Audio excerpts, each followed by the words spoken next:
الرجيم بسم الله الرحمن الرحيم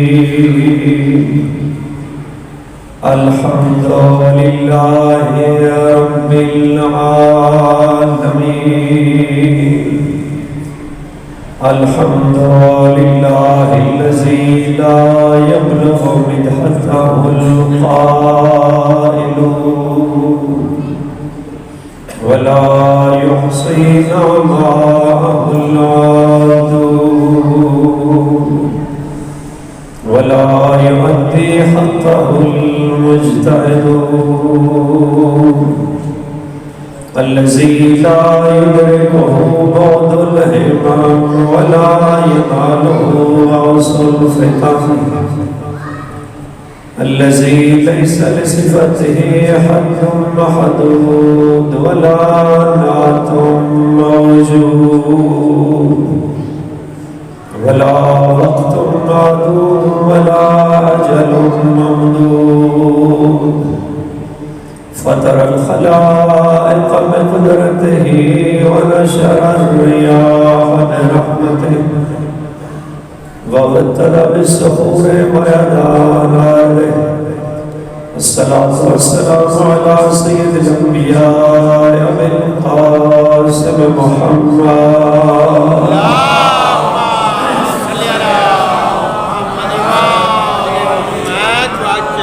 وعلى آله الطيبين الطاهرين المعصومين أما بعد فقد قال الله تبارك وتعالى في كتابه المجيد وفرقانه الحميد وقوله الحق وهو أصدق القائلين بسم الله الرحمن الرحيم يا أيها الذين آمنوا اتقوا الله وكونوا مع الصادقين صلوات الله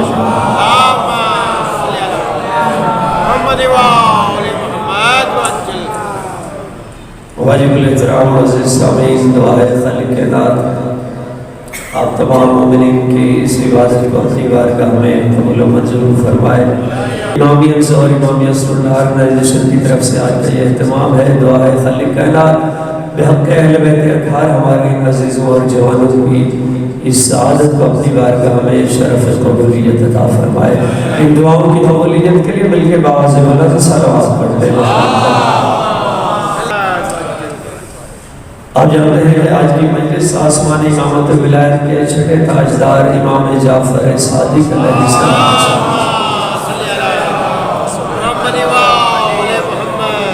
امام کے روزے شہادت کی مناسبت سے مجلس ہے، اور یہ بھی آپ جانتے ہیں کہ مولا کی شہادت کی دو روایتیں ہیں، بلکہ بعض علماء تیسری روایت بیان کرتے ہیں کہ چھٹے امام کا روزے شہادت ایک روایت کے مطابق 15 شوال ہے، دوسری روایت کے مطابق 25 شوال ہے، اور بعض روایت کے مطابق 15 رجب بھی ہے۔ بہرحال چونکہ پاکستان میں زیادہ تر شوال میں ہی امام کا جو روزہ شہادت ہے وہ منایا جاتا ہے، تو اسی مناسبت سے آج کی مجلس ہے۔ جس آیت کو اپنے گفتگو کا عنوان قرار دیا ہے سورہ توبہ آیت نمبر 119، خالق کائنات نے اپنی بے عیب اور لاریب کتاب میں ارشاد فرمایا ہے بسم اللہ الرحمن الرحیم یا ایھا الذین آمنوا اتقوا اللہ وکونوا مع الصادقین۔ خالق کائنات نے ارشاد فرمایا ایمان والو اللہ کا تقوی اختیار کرو اور ہو جاؤ سچوں کے ساتھ۔ بڑی واضح سی آیت ہے، مشہور آیت ہے، آپ سب جانتے ہیں کہ اس آیت میں اللہ اہل ایمان کو خطاب کر رہا ہے اور اس کے بعد دو ذمہ داریاں عائد کر رہا ہے۔ جہاں بھی آپ پورے قرآن میں پورا قرآن اٹھا کے دیکھیے، جب بھی اللہ نے اہل ایمان کو خطاب کیا ہے فوراً بعد کوئی نہ کوئی ذمہ داری عائد کرتی ہے۔ تو اس کا مطلب یہ ہوا کہ دائرہ ایمان میں آنے کے بعد ذمہ داری بڑھ جاتی ہے، کم نہیں ہوتی۔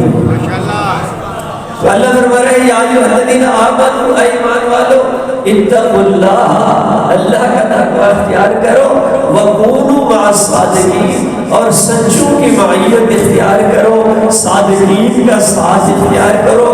اب سوچنے کی بات ہے یہ تقوی کیا ہے؟ اگر میں اسی مجلس میں جسارت کر لوں، آپ سے پوچھ لوں کہ تقوی کی تعریف کیا ہے، ڈیفینیشن کیا ہے، تو معذرت کے ساتھ ہر بندہ اپنی تعریف کرے گا۔ ہر بندے کے ذہن میں جو تقوی کے بارے میں مفہوم ہے، جو تصور ہے، وہی بیان کرے گا۔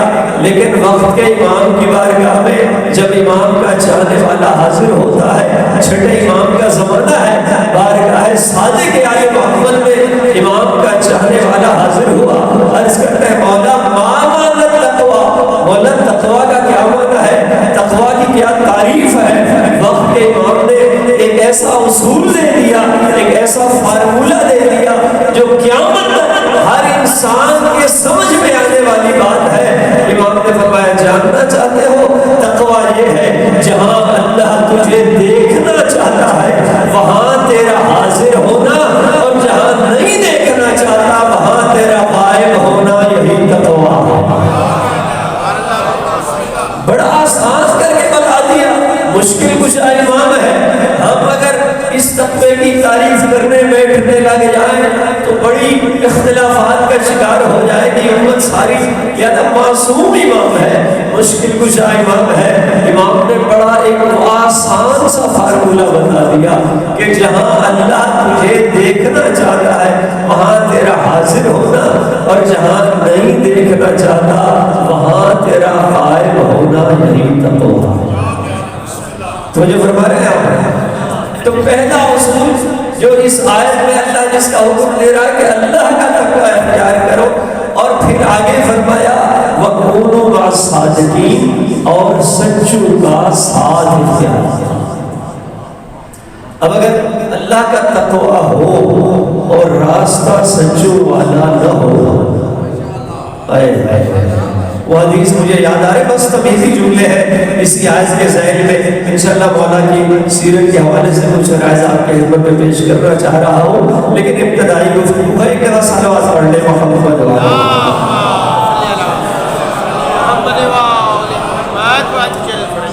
سیدنا بیان ارشاد فرمایا لو ان عبدا عبد اللہ بین الصفا والمروہ الف عام ثم الف عام ثم الف عام، سرکار نے ارشاد فرمایا اگر کوئی اللہ کا بندہ صفا و مروہ جیسی مقدس پہاڑیوں کے درمیان 1000 سال تک اللہ کی عبادت کرے، پھر 1000 سال اللہ کی عبادت کرے، ثم الف عام، سیدنا بیان نے فرمایا 3000 سال تک صفا و مروہ جیسی مقدس پہاڑیوں کے درمیان اللہ کی عبادت کرتا رہے، اتنا بڑا زاہد ہو، عبادت گزار ہو، سرکار فرماتے ہیں اگر دل میں ولائے علی نہیں تو جنت میں جانا تو درکنار جنت کی خوشبو بھی نہیں سونگھ پائے گا۔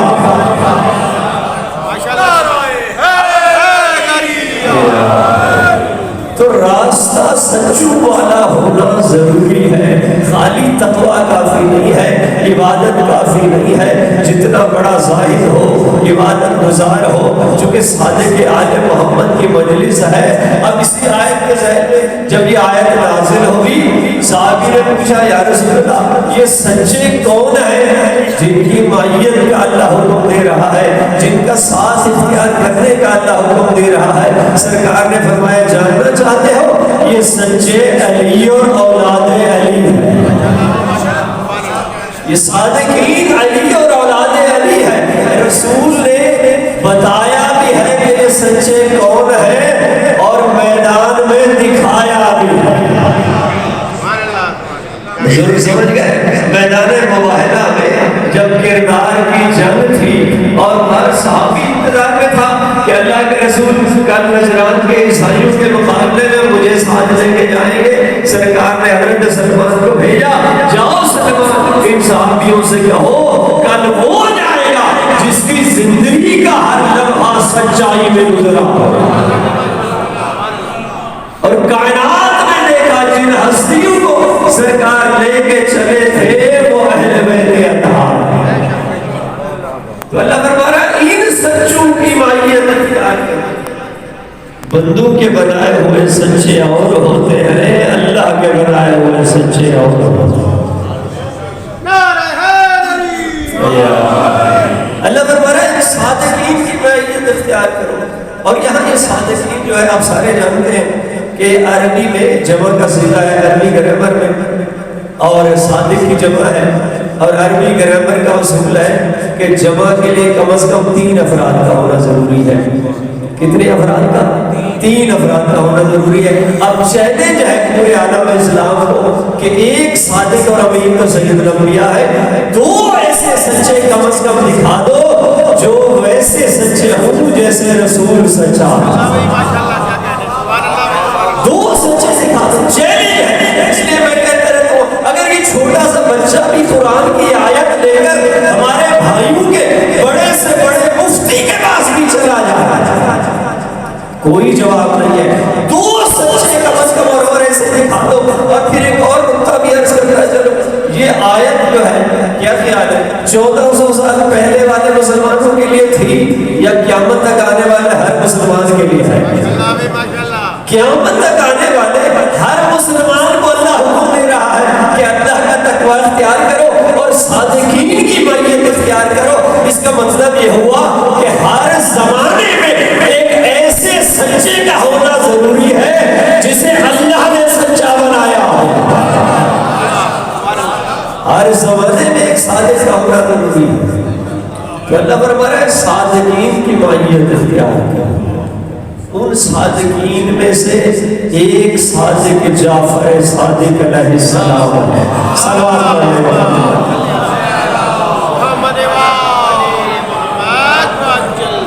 ایک سچے اور صادق جس کو اللہ نے صادق بنا کر رکھا۔ اللہ عجیب ہے۔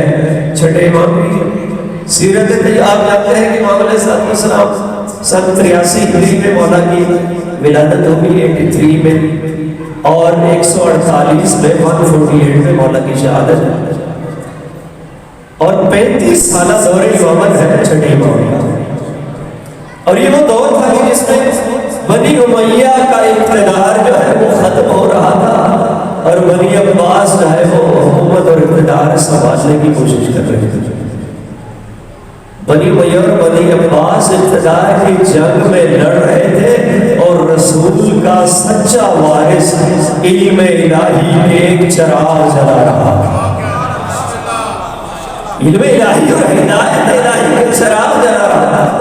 امام نے جو علمی تحریک اپنے زمانے میں شروع کی، آپ جانتے ہیں کہ 5ویں امام کے زمانے سے ہی یہ پیغمبر کرام اسلام کی دی ہوئی جو علمی میراث ہے، جس کو 5ویں امام نے اس کا آغاز کر دیا تھا اپنے زمانے میں، لیکن باقاعدہ ایک درسگاہ کی شکل میں، ایک دانشگاہ کی شکل میں، اور عالم اسلام کی سب سے پہلی یونیورسٹی جس ہستی نے قائم فرمائی ہے وہ صادق آل محمد ہے، کہ جس دانشگاہ کے اور درسگاہ کے 4000 شاگرد تھے۔ نہیں، آپ نے توجہ نہیں کی، 4000 شاگرد تھے۔ 8ویں امام کے ایک صحابی ہے وشاح، وہ روایت کرتا ہے کہ میں نے مسجد کوفہ میں 900 محدثین کو سنا ہے اپنے کانوں سے، جو 900 محدثین سارے چھٹے امام سے حدیث نقل فرما رہے ہیں۔ امام نے علم کے چراغ جلائے، اور قیامت تک چھٹے امام نے جو علم کے اصول بتائے ہیں آج بھی سائنس کی دنیا میں، وہ جانتے ہیں نا آپ کے فرانس میں ایک تعلیمی ادارے نے امام جعفر صادق علیہ السلام کے جو علمی معجزے ہیں، جو علمی کمالات ہیں، اس پر ریسرچ کی ہے۔ 25 پروفیسر اور ڈاکٹرز نے جو غیر مسلم تھے، جن میں سے صرف ایک مسلمان تھا، انہوں نے ریسرچ کی ہے چھٹے امام کی علمی کمالات، اور اس کے بعد انہوں نے 500 صفحے کی ایک کتاب لکھی جس کا نام رکھا سپر بریک ان اسلام، کہ اسلام کا سب سے عظیم دماغ اور مغز۔ اس کا فارسی میں ترجمہ ہوا مغز متفکر جہان تشیع کے نام سے، اور اردو میں بھی اس کا ترجمہ ہوا۔ بس 2 جملے اس کتاب کے مقدمے سے آپ کی سماعتوں میں نظر کر رہا ہوں، گھبرا تو نہیں رہے میری گفتگو سے؟ ایک دفعہ سارے مل کے بآواز بلند سلوات۔ تحقیق میں انہوں نے ایک جملہ لکھا کہ چھٹے امام کا جو زمانہ ہے جعفر صادق کا، یہ اس روئے زمین پر واحد معلم تھا، یہ واحد درسگاہ تھی کہ جس میں کائنات کے کونے کونے سے 500 افراد مختلف قبائل کے اور مختلف مذاہب کے جو اس درسگاہ میں امام جعفر صادق کی شاگردی میں قصب فیض کر رہے ہیں۔ اور پھر اگلا جملہ جو کہا وہ اس سے بھی خوبصورت ہے، انہوں نے لکھا کہ یہ وہ درسگاہ تھی کہ جس میں یہ واحد معلم تھا کائنات کا، اپنے زمانے کا واحد معلم تھا کہ جو 15 زبانوں میں درس دیا کرتا اور ہر زبان والے کو اس کی اپنی زبان میں پڑھایا کرتا۔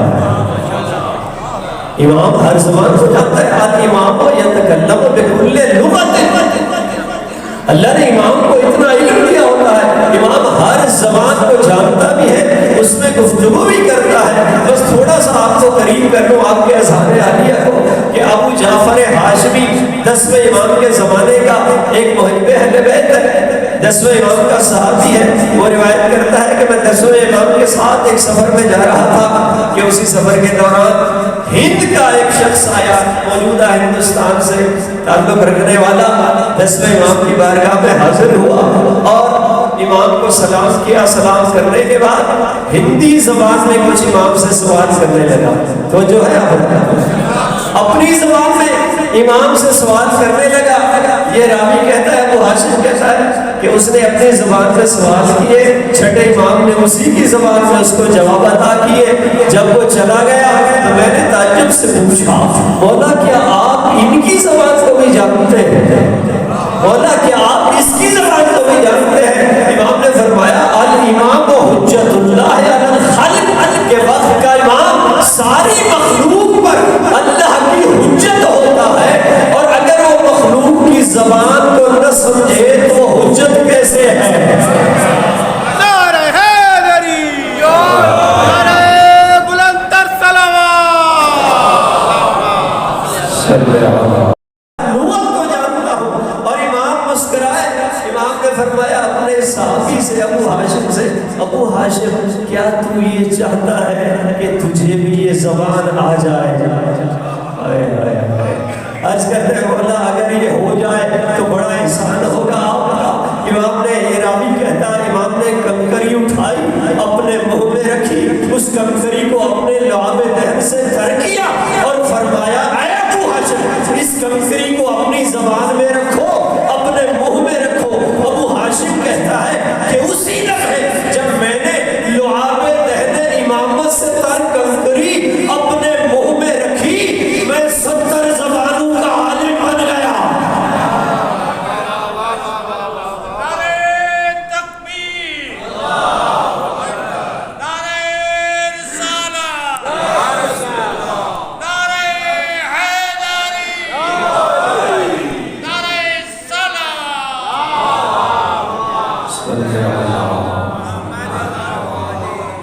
تو جو ہمارے امامت عجیب ہے، اللہ کا علم ہے دیا ہوا، امام علم کی لدنی کی منزل پر فائز ہوتا ہے۔ اور وہ اب کم ہے میرے پاس کتنے شاگرد تھے مولا کے، ویسے عظیم شاگرد ہیں، ابو بصیر، محمد ابن مسلم، زرارہ، ابان ابن تغلب، ایک ایک شاگرد جو ہے میرے مولا کا۔ آج کل لوگ ڈگریاں لے لیتے ہیں نا، لوگ پی ایچ ڈی کر لیتے ہیں، لیکن مہارتیں نہیں آتی، سکلز نہیں آتے۔ یہ ایسے عظیم شاگرد تھے دانشگاہ صادق آل محمد کے کہ جو اسپیشلسٹ تھے، مختلف شعبوں کے ماہرین تھے، کوئی علم کلام کا ماہر تھا، کوئی علم فقہ کا ماہر تھا، کوئی علم تفسیر کا ماہر تھا۔ جابر ابن حیان جیسے شاگرد جو بابائے کیمسٹری اور دانشگاہ صادق آل محمد میں، آج کل تو یہ علوم کی تقسیم ہو گئی نا، بدقسمتی سے ہم نے تقسیم کر دیا، یہ مدارس والے ہیں، یہ علوم دینیہ ہے، یہ یونیورسٹی والے ہیں، یہ دنیا کے علوم ہیں۔ کہ واحد دانشگاہ تھی چھٹے امام کی کہ جس میں دین و دنیا کے سارے علوم کو پڑھایا گیا۔ ریاضیات کے اسٹوڈنٹ بھی تھے، فلکیات کے شاگرد بھی تھے، علم نجوم کے شاگرد بھی تھے، کیمسٹری کے شاگرد بھی تھے، اور ہشام ابن حکم جو جوان شاگرد تھا میرے مولا کا، روایت کہتی ہے کہ یہ ایسا عظیم جوان تھا، علم مناظرے کا ماہر تھا، یہ علم کلام کا ماہر تھا۔ راوی کہتا ہے کہ یہ جوان تھا، اور جب بھی چھٹے امام کی بزم میں آتا، امام اس جوان کے احترام میں کھڑے ہو جاتے۔ بڑے بڑے بوڑھے صحابی تھے مولا کے۔ ایک صحابی نے عرض کیا، یا ابن رسول اللہ، ہم بزرگ ہیں، سفید ریش ہے، ہمارا اس طرح سے آپ نے احترام نہیں کیا جیسے اس جوان کا کرتے ہیں۔ امام نے فرمایا، جانتے ہو یہ ہشام کون ہے؟ یہ ہشام وہ ہے جو ہاتھ سے بھی ہم آل محمد کا دفاع کرتا ہے، جو زبان سے بھی ہم آل محمد کا دفاع کرتا ہے۔ فرمایا یہ حریم ولایت تشیع ہے، یہ ہشام ابن حکم۔ کتنے عظیم صحابی میرے مولا کے، اور ایسے عظیم شاگرد ہیں۔ ابو بصیر، ابو بصیر کے بارے میں معروف واقعہ ہے، بس عزیزوں کو متوجہ کر رہا ہوں کہ ابو بصیر وہ تھا جو علم فقہ کا ماہر تھا، اور ایک صحابی اور شاگرد جو ہے میرے مولا کا، یہ ابو بصیر روایت کرتا ہے کہ میں ایک نیا مسلمان ہوا، میرے ساتھ مناظرہ کیا اس نے، اور میرے مناظرے کے نتیجے میں وہ آل محمد کے مکتب کی طرف مائل ہو گیا، شیعہ ہو گیا۔ کہا جب وہ شیعہ ہو گیا، میں نے اس کو تعلیمات آل محمد کا درس دیا۔ کہا بعد میں کہنے لگا، ابو بصیر ذرا غور سے سنیے گا، بڑا اہم نکتہ عرض کر رہا ہوں۔ کہا ابو بصیر کیا تو میری جنت کی ضمانت مجھے دیکھ سکتا؟ بڑا مشکل پر ادا، امام کا غلام ہے، چھٹے امام کا شاگرد ہے ابو بصیر۔ اگر ہمیں کہا جائے کہ آپ جو 12ویں امام کے امتی ہو، غلام ہو، کوئی ہمیں آ کے کہے کہ آپ میری جنت کی ضمانت دے سکتے ہیں، کیا خیال ہے ہم ضمانت دے دیں؟ بھائی ہم تو اپنی جنت کے لیے بھی پریشان ہیں، پتہ نہیں کیا ہوگا۔ ابو بصیر کا مقام کیا ہے؟ امام کے غلام کا جو معیار ہوتا ہے۔ کہنے لگا کیا آپ مجھے جنت کی ضمانت دے سکتے ہیں؟ نہ اس نے امام سے پوچھا، امام پر کتنا اعتماد ہے اس غلام کو، اور کتنی عظمت ہے اس غلام کی، اس نے امام سے پوچھے بغیر یہ کہتا ہے جاؤ میں تیری جنت کا ضامن ہوں، میں اپنے مولا کے بہاف پر آپ کو جنت کی ضمانت دیتا ہوں۔ اب یہ شام کا رہنے والا باشندہ، نہ یہ مدینے آیا کبھی، اور نہ امام کبھی شام گئے، نہ اس نے امام کو دیکھا۔ یہ ابو بصیر کہتا ہے میں اپنے مولا کے بہاف پر آپ کو آپ کی جنت کی ضمانت دے رہا ہوں۔ ابو بصیر کہتا ہے کچھ عرصہ گزرا، یہ شخص جو نیا شیعہ ہوا تھا یہ فوت ہو گیا، مرحوم ہو گیا۔ کہا اس کے بعد میں حج کا موسم آیا، میں حج پہ گیا، مکہ گیا، اور میں نے چھٹے امام کی زیارت سے میں مشرف ہوا، مولا کی خدمت میں میں حاضر ہوا، میں نے چھٹے امام پر سلام کیا، امام نے میرے سلام کا جواب دیا، اور فوراً فرمایا ابو بصیر جس جنت کا تو وعدہ کر کے آیا ہے، میں نے اس جنت کے وعدے کو پورا کر دیا۔ جس جنت کا تو وعدہ کر کے آیا، امام کا غلام کا یہ معیار ہوتا ہے۔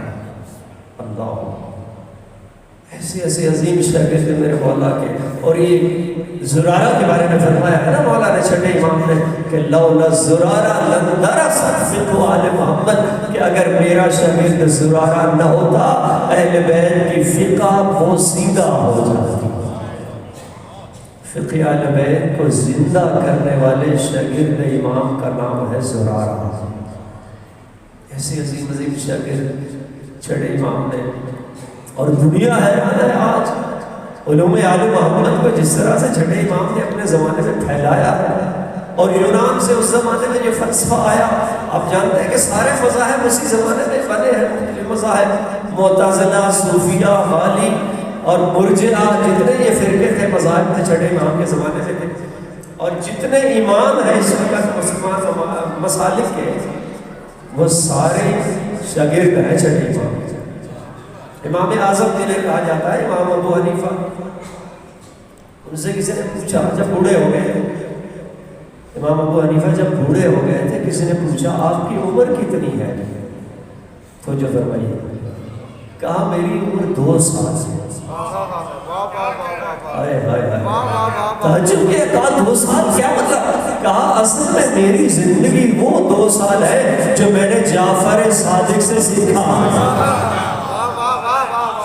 وہ 2 سال ہے جس کے بارے میں امام اعظم نے کیا کہا، لولا سنتان لہلک النام، کہ اگر میری زندگی کے یہ 2 سال نہ ہوتے میں ہلاک ہو جاتا۔ یہ نعرہ پرانا ہے، چہرہ نیا ہے۔ نعرہ حیدری، پتہ میں بات منتظم کر پایا ہے، نعرہ بڑا پرانا ہے۔ خلیفہ دوم نے ایک مقام پر نہیں 70 مقامات پر کہا لولا علی لہلک عمر، کہ اگر علی نہ ہوتے عمر ہلاک ہوتا۔ نہیں، آپ نے شاید بڑا خوبصورت جملہ ہے خلیفہ دوم کا، بڑا قیمتی جملہ ہے، یعنی اس کا مطلب یہ ہے جہاں علی نہ ہو وہاں ہلاکت ہوتی ہے، جہاں علی نہ ہو وہاں ہلاکت ہوتی ہے۔ سچ کہا، بہت خوبصورت جملہ۔ تو جتنے امام تھے، اور یہ شرف کی فقط 6 امام کو حاصل ہے۔ آپ مسلمانوں کے جتنے امام ہیں، چاہے بالواسطہ شاگرد ہیں 6 امام کے یا بلا واسطہ شاگرد ہیں، 4 اماموں سے کسی امام نے یہ دعویٰ نہیں کیا کہ جو حدیث میری ہے وہی سرکار کی ہے۔ یہ واحد امام جس نے یہ دعویٰ کیا ہے کہ جو حدیث میں بیان کر رہا ہوں وہی حدیث رسول کی ہے، یہ آپ کے اور میرے مولا 6 امام جعفر صادق علیہ السلام۔ کئی مرتبہ امام فرمایا حدیث و آبائی و حدیث و آبائی، حدیث و جدی و حدیث و جدی، حدیث الحسین و حدیث الحسین، حدیث الحسن و حدیث الحسن، حدیث و امیر المؤمنین و حدیث و امیر المؤمنین، حدیث و رسول اللہ و حدیث و رسول اللہ ہے کلام اللہ۔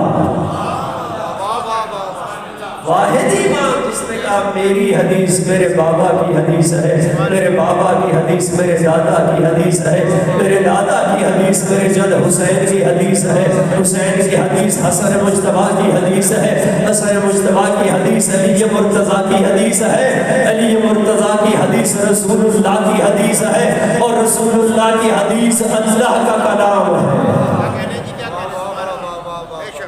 یہ واحد امام ہے جس نے کہا میری حدیث اللہ کا کلام ہے۔ عجیب ہے، اس امام کی عظمت کو سلام ہو۔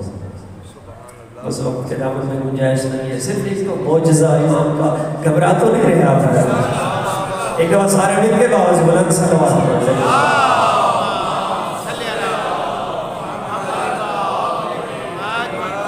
اب جانتے ہیں کہ امام کا جو زمانہ ہے اس میں بنی امیہ کے کچھ خلفاء کا دور بھی تھا، اور بنی عباس کے کچھ خلفاء بھی مولا کے زمانے میں آیا، اور جو صفاح جو ظالم جابر بادشاہ بنی عباس کا گزرا ہے منصور زوانی کی، کہ جس نے امام کو زہر کیا اور کسی سے ہی مولا کی شہادت ہوئی۔ اس نے ایک مرتبہ اپنے دربار میں کچھ جادوگروں کو بلایا، 70 جادوگروں کو بلایا، اور ان سے کہا کہ میں جعفر صادق کو بلاتا ہوں اپنے دربار میں، اور جب بھی وہ دربار میں پہنچے تو جادو کرنا اور نعوذ باللہ کی توہین ہو جائے گی۔ تو جو ہے اس نے یہ منصوبہ بنایا سازش کی۔ وقت کے امام تھے، علم لدن کے مالک امام تھے، امام جانتے تھے کہ یہ کیا کرنا چاہ رہا ہے۔ تاریخ میں یہ روایت لکھی ہے کہ امام علیہ السلام جب دربار میں آنے لگے، منصور دوانیکی کے دربار میں آنے لگے، دستار محمد کو سر پہ سجایا، عصائے موسیٰ کو ہاتھ میں لیا، وارث رسول نے حسین کے لہجے میں جیسے ہی دربار میں داخل ہوئے، ایک مرتبہ امام نے دربار کا منظر دیکھا، امام مسکرائے اور امام نے جملہ کہا، امام نے کہا جادوگروں کو خطاب کر کے کہا کہ جانتے ہو تمہارے باپ دادا جو موسیٰ کے زمانے میں جادو کرنے آئے تھے، میں وہی اللہ کی حجت ہوں جس نے ان جادوگروں کے جادو کو توڑا تھا۔ وہی حجت الہی۔ ایک مرتبہ امام نے جملہ کہا اور وہ دربار کی دیواروں پر جو جو شیروں کی تصویریں بنی ہوئی تھی، ایک مرتبہ امام نے علم امامت سے ان شیروں کی طرف اشارہ کیا اور وہ شیر حقیقی شیر میں بدل گئے، اور امام نے فرمایا ان سارے جادوگروں کو کھا جاؤ۔ تاریخ نے وہ منظر دیکھا، وقت کے امام کا اشارہ کرنا تھا، ان جادوگروں کو ان شیروں کی تصویروں میں حقیقی شیر بن کے کھا گئی۔ اور منصور زمانیکی نے جب یہ منظر دیکھا خوف سے بے ہوش ہو گیا، گھبرا گیا، تھوڑی دیر بعد ہوش میں آیا، معافی مانگنے لگا، امام کے قدموں میں گر گیا اور کہتا ہے سرکار مجھے معاف فرما دیجیے، میں توبہ کی طلب کر رہا، توبہ چاہتا ہوں، میری اس غلطی کی مجھے معافی دے دیجیے اور ایک کرم کر دیجیے کہ ان شیروں نے جو جادوگروں کو کھایا ہے بس اتنی مہربانی کر دیں کہ ان شیروں سے کہیں کہ یہ جادوگروں کو واپس پلٹا دیں۔ امام نے فرمایا اگر موسیٰ کی عصا نے جادوگروں کو واپس کیا ہوگا تو آج میں جعفر صادق بھی واپس پلٹا دوں۔ نعرہ تکبیر، نعرہ رسالت، نعرہ محمد تو جو فرما رہے ہیں امام ولایت تکوینی کا حامل ہوتا ہے۔ پریشان تو نہیں ہو گیا میری بات سے؟ بعض اوقات میں جگہ مجلس پڑھ رہا تھا تو میں نے مولا کائنات کے شام میں کچھ حدیث بیان کر دی، فضائل کے کچھ جملے پڑھ دی، تو بعد میں ہمارے اپنے دوست ہیں مولانا صاحب، وہ میرے پاس آئے کہنے لگے مولانا صاحب آج تو آپ نے بہت زیادہ غلو کر دیا، بہت زیادہ آپ نے مولا کے شان بڑھا دی۔ میں نے کہا قبلہ میں نے مولا کو نہیں بڑھایا، آپ کا تصور توحید چھوٹا ہے۔ میں نے کہا آپ اپنی توحید ٹھیک کریں، علی کے جتنے فضائل بیان ہو جائیں، اللہ خالق ہے، علی مخلوق ہے۔ آپ پریشان ہو جاتے ہیں، علی مولا کے فضائل بیان کرنے سے اللہ چھوٹا نہیں ہو جاتا، جو اللہ چھوٹا ہو جاتا ہو علی کے فضائل بیان کرنے سے وہ میرا اور آپ کا اللہ نہیں ہے۔ ماشاءاللہ بھی ماشاءاللہ، لہذا پریشان نہ ہوا۔ میں یہ چھٹے امام سے ایک شخص نے پوچھا مولا آپ کا علم کتنا ہے، جو میں آپ کو کہنا چاہ رہا تھا۔ ہمارا بھی مزاج ہے، بعض اوقات ہم بھی ائمہ کے کمالات کو جانچنے کی کوشش کرتے ہیں، پتہ نہیں امام کا علم کتنا ہوتا ہے، امام کو جو اللہ نے طاقت دی ہوئی ہوتی ہے وہ کتنی ہوتی ہے، قدرت کتنی ہوتی ہے۔ اسی مزاج کا شخص آیا چھٹے امام کی خدمت میں عرض کرتا ہے مولا آپ کا علم کتنا ہے؟ امام نے فرمایا جو کچھ آسمانوں میں ہے، جو کچھ زمینوں میں ہے، جو کچھ گزر چکا ہے اور جو کچھ آنے والا ہے، میں جعفر صادق سب کو جانتا ہوں۔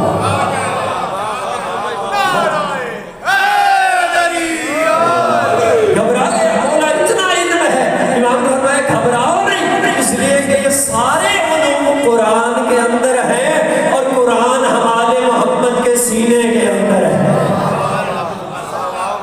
نحن ورثۃ القرآن، ہم قرآن کے وارث ہیں۔ ہم نے فرمایا یہ سارے علوم کا مرکز قرآن ہے، اللہ کی یہ کتاب ہے، لیکن چونکہ ہم قرآن سے دور ہیں، بڑی معذرت کے ساتھ سرکار نے فرمایا علی قرآن کے ساتھ ہے، قرآن علی کے ساتھ ہے، اور ہم نے قرآن اور علی میں جدائی ڈال دیا، جبکہ سچے رسول کا فرمان ہے کہ جہاں قرآن ہوگا وہاں علی ہوں گے، جہاں علی ہوگا وہاں قرآن ہوگا۔ تو اس کا مطلب یہ ہوا کہ اگر ہم نے قرآن کو نہیں لیا اور فقط علی کو لے لیا ہے تو سمجھ جاؤ ہمارے پاس علی مولا بھی نہیں ہے، اس لیے کہ علی مولا وہاں ہوں گے جہاں قرآن ہوگا۔ آج ضرورت ہے ایسا۔ چند دن پہلے ایک صاحب نے مجھے کہا مولانا صاحب ذرا دعا فرمایا کریں میرے بچے نماز نہیں پڑھتے۔ میں نے کہا اچھا محترم آپ گھر میں نماز پڑھتے ہیں مسجد میں پڑھتے ہیں؟ بس قبلہ ذرا آفس سے دیر سے آنا ہوتا ہے تو کبھی کبھار تو رہ ہی جاتی ہے۔ اچھا میں نے کہا آپ کی نماز چھوٹ جاتی ہے اور بچوں سے آپ کو کر رہے ہیں کہ وہ ساری نمازیں پڑھیں۔ میں نے کہا گھر میں جب ماحول ایسا نہیں بنائیں گے، بچہ جو آپ کہیں گے وہ نہیں سنے گا، جو آپ کریں گے بچہ وہی کرے گا۔ آپ گھر میں نماز پڑھو تو صلاح عبادت میں چھوٹا بچہ بھی آ جائے۔ میں نے کہا گھر میں ماحول ایسا بنائے، دینی ماحول بنائے، قرآنی ماحول بنائے۔ آج کل تو معذرت کے ساتھ ہمارے بچوں کے پاس ٹائم نہیں ہے قرآن پڑھنے کا۔ اس ہمارے ایجوکیشن کے سسٹم نے اتنا الجھا دیا ہے ہماری اس نسل نو کو کہ بچہ اسکول سے آتا ہے، اکیڈمی جانا ہے، اس نے ٹیوشن جانا ہے، اور جب قرآن کی بات آ جائے تو بس اتنا ٹائم نہیں ہے، ابھی تو بچہ ہے، بڑا ہوگا تو پڑھ لے گا۔ جو بچہ ہے اگر قرآن نہیں پڑھے گا تو بڑا ہو کے بھی نہیں پڑھے گا۔ خدا کے لیے والدین کی ذمہ داری ہے اپنے گھر میں ماحول ایسا بنائے، قرآنی ماحول بنائے۔ حدیث ہے چھٹے امام کی، امام نے فرمایا جس گھر میں قرآن کی تلاوت ہوتی ہے وہ گھر بابرکت ہو جاتا ہے، اس گھر میں فرشتوں کا آنا جانا زیادہ ہو جاتا ہے، اس گھر سے شیطان دور چلا جاتا ہے، اور جس گھر میں قرآن کی تلاوت ہو رہی ہو وہ گھر اہل آسمان کے لیے ایسے چمکتا ہے جیسے آسمان کے ستارے زمین کے لیے چمک رہے ہوتے ہیں۔ اس گھر سے نور اٹھتا ہے۔ آج ضرورت ہے خاص طور پہ اس عصر میں بدقسمتی کے ساتھ یہ سوشل میڈیا کے دور میں ہمارے اس نسل نو کے لیے بڑی چیلنجز اور مشکلات کا سامنا کر رہی ہے۔ کئی لوگ آتے ہیں ہمارے پاس، قبلہ کیا کریں بچہ نمازی نہیں ہے۔ اچھا میں نے کہا بھائی ایک تو آپ نے ذمہ داری نہیں ادا کی، کتنے سال کی کوشش، بچہ تھا جو آپ نے نمازی بنانے کی کوشش کی، کہا 15 سال کا لڑکا بالغ ہوتا ہے، تو جب 15 سال کا ہوا تو ہم نے کہا بیٹا نماز پڑھو۔ میں نے کہا یہی غلطی ہے آپ کی، نماز اسلام کہتا ہے 7 سال کا بچہ ہو تو اس کو نمازی بنا دو، اور پھر اس کا حل بھی کیا ہے۔ اولاد اگر بات نہیں مان رہی ہے تو اس کا یہ ایسا عظیم مکتب ہے کہ جس میں اہل بیت نے، آل محمد نے ہر قدم قدم پہ رہنمائی فرمائی۔ میں نے کہا اس کا حل بھی موجود ہے، اولاد اگر نافرمان ہے، والدین کی اطاعت نہیں کرتی تو نماز جعفر تیار پڑھا کرو، نماز جعفر تیار پڑھو، یہ مشکل حل ہو جائے گی، اولاد بھی بادہ بن جائے گی، اولاد بھی تربیت آ جائے گی اس میں، اور اگر بچیوں کے بیٹیوں کے رشتوں کے مسئلے ہیں تو وہ بھی حل ہو جائے گا۔ پہلے بیت نے راستے بتائے ہوئے ہیں، لیکن ہم تھوڑا سا ان تعلیمات اہل بیت کو سمجھیں تو صحیح۔ مجھے نہیں معلوم یہاں کتنے لوگ ہیں جنہوں نے نہج البلاغہ سارا ایک مرتبہ پڑھا ہو۔ اس عظیم نورانی کلام میرے مولا کا، یہی چھٹے امام ہیں۔ بس وقت ختم ہو رہا ہے، چھٹے بس آخری بات کر کے چھٹے امام فرماتے ہیں کہ آپ لوگوں کو ہمارا کلام سنا دیا کریں، لو ان الناس علموا محاسن کلامنا لاتبعونا، ہمارا کلام لوگوں کو سنا دیا کرو۔ جب لوگ ہمارے کلام کی گہرائی میں اتر کر ہمارے کلام کو سمجھ جائیں گے تو وہ خود بخود ہمارے پیروکار بن جائیں گے، تمہیں کہنے کی ضرورت ہی نہیں پڑے گی۔ اب ہمارا کلام سنا ہو تو صحیح، خود کھینچ کے لائے گا۔ نور ہے نا، آل محمد کا کلام نور ہے جیسے قرآن نور ہے، تو نور تو اپنا راستہ خود بناتا ہے، نور اور روشنی اپنا راستہ خود بناتا ہے، نور کی روشنی۔ ہم یہ کرتے چلے جائیں۔ آج کل تو بڑا آسان ہو گیا، سوشل میڈیا کا زمانہ ہے، الحمدللہ سارے مومنین کر بھی رہے ہوتے ہیں اہل بیت کی احادیث کو، لیکن ایک ذرا خیال رکھا کریں کہ ہر حدیث جو ہے اس کو فارورڈ نہ کیا کریں، بلکہ اس کی پہلے تحقیق کر لیا کریں کہ یہ حدیث سچی ہے یا ضعیف ہے۔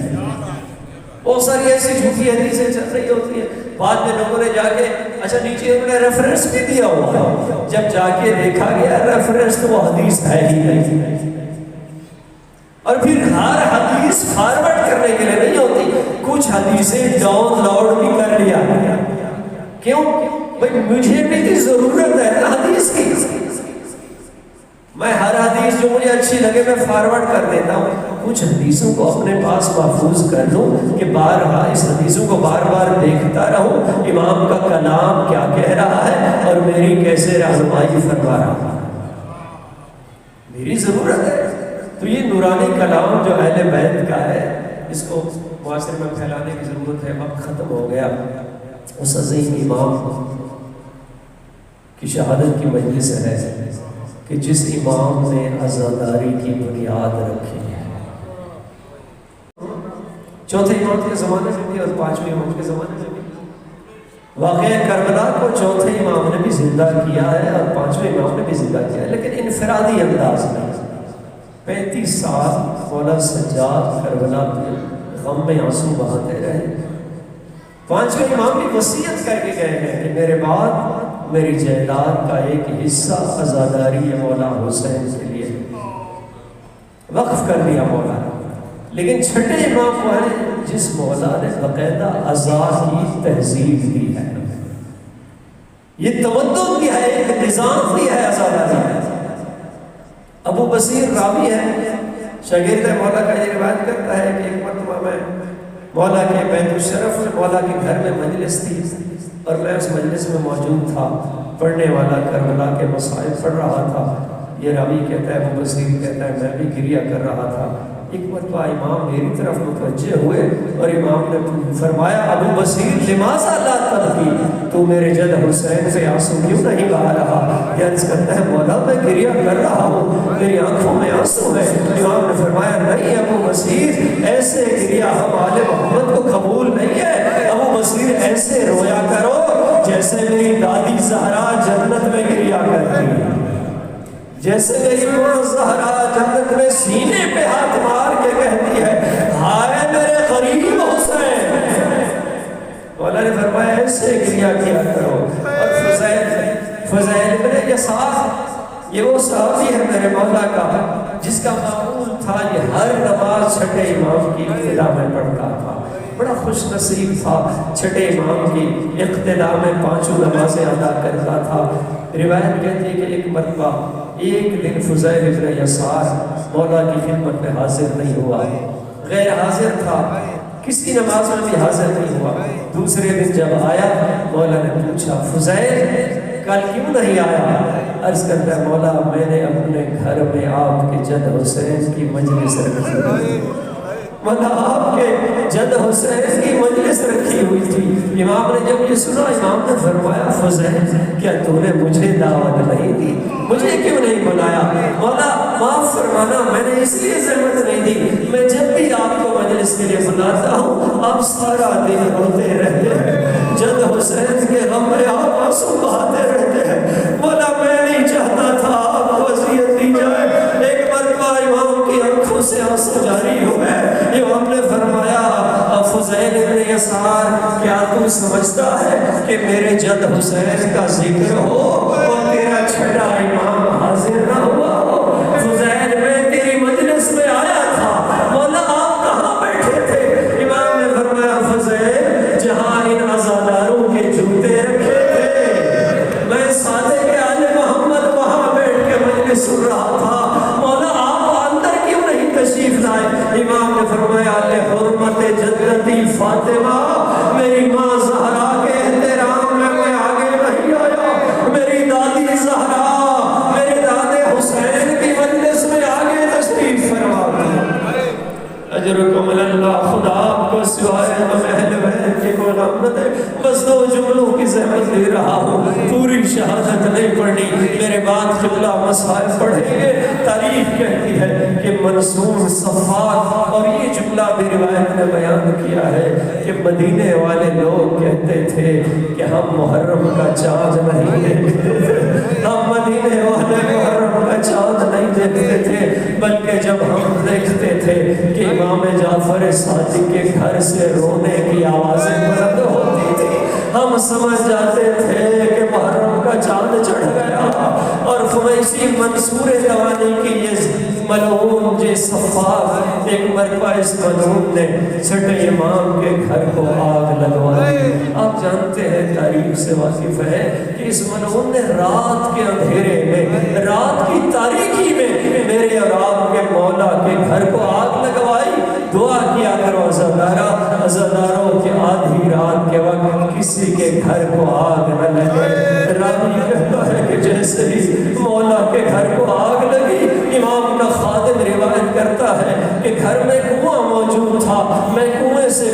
لے کر آگ بجھا رہا تھا، میں نے کیا منظر دیکھا، امام کی چھوٹی چھوٹی بیٹیاں ہیں، کوئی بچی سر پہ چادر لے کے ادھر جا رہی ہے، دوسری بیٹی ادھر جا رہی ہے۔ کہا میں نے مولا کو دیکھا، مولا دیوار کا سہارا لیے ہوئے، چھٹے امام زاروں قطار رو رہے تھے، میں امام کی خدمت میں حاضر ہوا، میں نے کہا مولا کیا وجہ ہے، آپ گریہ کیوں کر رہے ہیں، اتنی بلند آواز سے رو رہے ہیں؟ امام نے فرمایا مجھے شام غریبہ یاد آ گیا ہے، مجھے شام غریبہ کا منظر یاد آ گیا ہے۔